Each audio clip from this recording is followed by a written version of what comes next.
আজকে একটি গুরুত্বপূর্ণ বিষয় নিয়ে কথা বলবো। আমি মেডিকেল দিক থেকে এই কথাটা বলবো, বাট আপনারা কেউ এটা খারাপ দৃষ্টি দেখবেন না। কারণ জানার শেষ নেই, জানতে হবে। অনেকে না জেনে না বুঝে অনেক কিছু করে থাকে। কিন্তু এর ভিতর থেকে ক্ষতিকর দিকও থাকতে পারে। সাময়িক সুখ হলো, কিন্তু বড় ধরনের একটা ক্ষতি হয়ে গেল। এই ক্ষতির থেকে আমি থেকে কিন্তু ফিরে আসা যায় যদি সেটা সম্পর্কে জানা যায়। তো আজকে আমার ভিডিওটি হলো, অনেকেই কমেন্টস করেছেন আ বা জানতে চায়, অনেক মহিলাও জানতে চায় যে ম্যাডাম, যখন যৌন মিলনে যাওয়া হয়, তো স্ত্রীর যোনিপথ যদি শুষ্ক থাকে, সেক্ষেত্রে আমরা আ যে জেল ব্যবহার করে থাকি আ জায়গাটা পিচ্ছিল হওয়ার জন্য, সেক্ষেত্রে অনেক পুরুষ বা আমি থুতু ব্যবহার করে থাকি। এটা কি করা যাবে কিনা? তো এই বিষয়টি নিয়ে আমি সংক্ষিপ্তভাবে একটু আলোচনা করব। ১ম এই বলব যে আসলে মহিলাদের যোনিপথ পিচ্ছিল থাকে না বা শুষ্ক থাকে। কেন থাকে? পুরুষের যেমন সেক্স হরমোন আছে, মহিলাদেরও কিন্তু সেক্স হরমোন আছে। পুরুষের সেক্স হরমোন টেস্টোস্টেরন হরমোন কমে গেলে যেমন যৌন অক্ষমতা হয়, মহিলাদের ইস্ট্রোজেন হরমোন কমে গেলেও কিন্তু যৌন অক্ষমতা হয়। তো এখন যদি তার ইস্ট্রোজেন হরমোন কমে যায়, তাহলে কিন্তু তার সহবাসে আগ্রহ আসবে না, আ মা বা ইচ্ছা হবে না। ইচ্ছা না হলে তো অর্গাজম হবে না, কামরস আসবে না। তো তাহলে জায়গাটা কিন্তু শুষ্ক থাকবে। তখন সহবাসে গেলে সেও ব্যথা পাবে, আপনিও ব্যথা পাবেন। এমনকি আপনার পুরুষাঙ্গ ছুলেও যেতে পারে এবং তার যোনিপথও ছুলে যেতে পারে। তো এর সমাধান হলো, আপনাকে তাকে পর্যাপ্ত পরিমাণে ফোরপ্লে করতে হবে। কারণ মেয়েদের সেক্স লুকায়িত থাকে। সহজে কিন্তু তাদের সেক্স উত্তেজনা আসে না। কোনো মেয়ের দেখা যায় যে ১০ থেকে ১৫ মিনিট ফোরপ্লে করার পর সেক্স উত্তেজনা আসে। আর সেক্স উত্তেজনা আসলে এরপরে কামড়াস হয়, জায়গাটা পিচ্ছিল হয়। এবং কোনো মেয়ের ৩০ থেকে ৩৫ মিনিটও সময় লাগে। তো সেক্ষেত্রে তাকে পর্যাপ্ত ফোরপ্লে করতে হবে, কমপক্ষে ৩০ থেকে ৩৫ মিনিট। ফোরপ্লে করার পর সেও আপনাকে ফোরপ্লে করবে। আপনারও ফোরপ্লে করলে আপনারও অর্গাজম হবে। অর্গাজম যে শুধু মহিলার হয় সেটা না, পুরুষেরও কিন্তু হয়।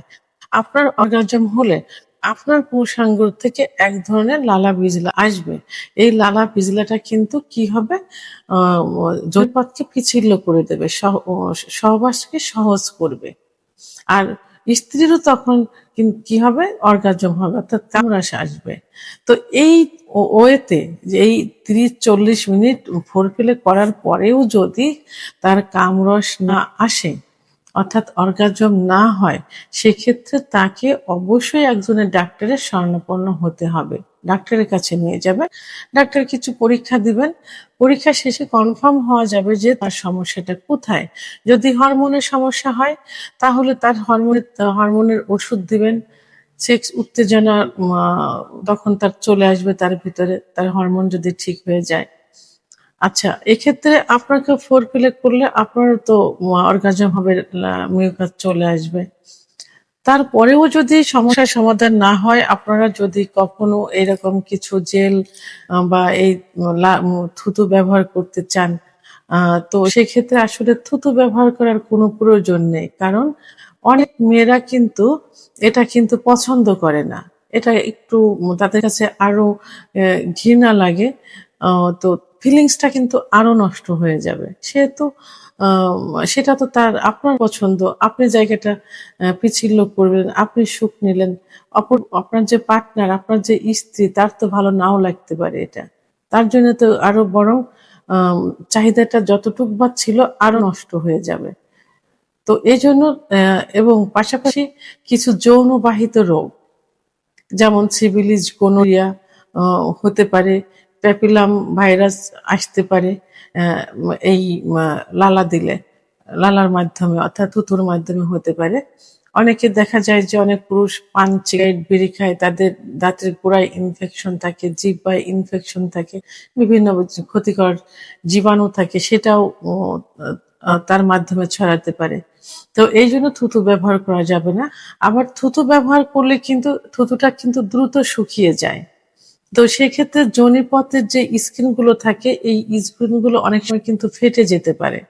সেহেতু আবার মেন যে আরেকটা সমস্যা থাকে সেটা হলো এই থুতু ব্যবহার করলে শুক্রাণু চলাচল কিন্তু কমিয়ে দেয়।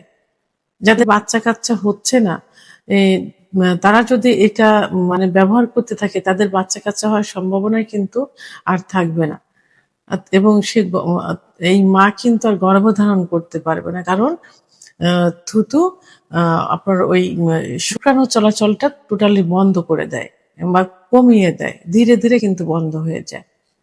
তো এটা ব্যবহার না করে আপনারা কি করতে পারেন? ১ম এ আমি যেটা বলেছি চিকিৎসা দিবেন। দ্বিতীয়ত এই যে অ্যালোভেরা যে জেল, বাসায় যে অ্যালোভেরাটা গাছ থাকলে এই অ্যালোভেরার আ একটা মা ডগা কেটে নিয়ে আপনি ওটা থেকেই এই জেলটা বের করে এটা ব্যবহার করতে পারেন। অলিভ অয়েল তেল ব্যবহার করতে পারেন। আ তো এটাই নারিকেল, খাঁটি নারিকেল তেল, অর্গানিক নারিকেল তেলটা ব্যবহার করতে পারেন। তো এই যে ক্ষতিকর জীবাণু, স্ত্রীর অনীহা, সুখ নষ্ট হয়ে যাবে। এর থেকে বেরিয়ে আসেন। ভিডিওটি সম্পর্কে যদি কোনো মতামত থেকে থাকে অবশ্যই কমেন্টস এর মাধ্যমে জানাবেন। আর ভিডিওটি ভালো লাগলে লাইক, কমেন্ট, সাবস্ক্রাইব করে সঙ্গে থাকুন। আল্লাহ হাফেজ।